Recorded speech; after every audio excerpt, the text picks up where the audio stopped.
Tripura state electricity corporation লিমিটেডের উদ্যোগ থেকে গাবর্দিতে 33 কেবি পাওয়ার প্রজেক্টের উদ্বোধন করা হয় শুক্রবার। এদিন এই পাওয়ার প্রজেক্টের উদ্বোধন করেন উপমুখ্যমন্ত্রী জিষ্ণু দেববর্মা।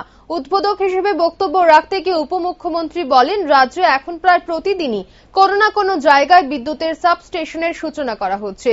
এগুলি স্থাপন করবার একমাত্র উদ্দেশ্য যাতে সম্মানিত গ্রাহকরা বিদ্যুৎ চপলতা, লো ভোল্টেজের মতো সমস্যা থেকে নিস্তার পায়।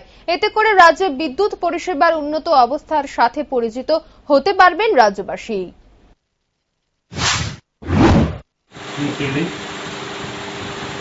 আছেন এসডিএম, আমাদের এডিএম, এসিএলএল, পাওয়ার গ্রিডের মিস্টার সিং, যিনি কাজটা করেছেন,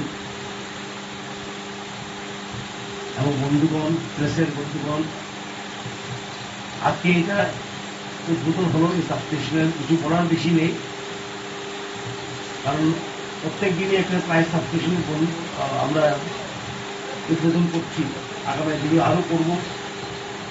এবং এই সাবস্টেশন হওয়ার ফলে কি হবে, ফ্লাকচুয়েশন কম হবে, ভোল্টেজের প্রবলেম কম হবে, এবং বিদ্যুতের যে গোলমাল চলছিল সেটা আধুনিকরণ করা হবে।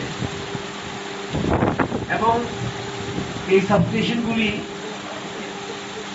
আওতায় আসে প্রায় 5,327 জন কনজিউমার, ওদের সুবিধা হবে।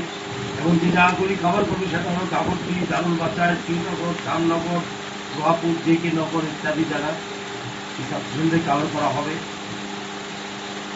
এবং এই সাবস্টেশন বানানোর সময় একটা কাজ করেছি আমরা, এখন যা লোড আছে সেটা যেমন ফুললি কভার হয়, পুরোপুরি কভার হয়, আর ভবিষ্যতে লোড যেমন নিতে পারে।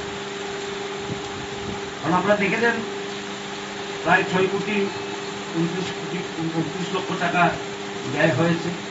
তাই আমরা চাই সাবস্টেশন চালু থাকুক অনেক বছর, আউট অফ ডেট যেমন না হয়ে যায়। যাই সাবস্টেশন আমরা তুলছি, আমরা ভবিষ্যতের লোডও হিসাব করে তুলেছি, এটা যেমন ঠিক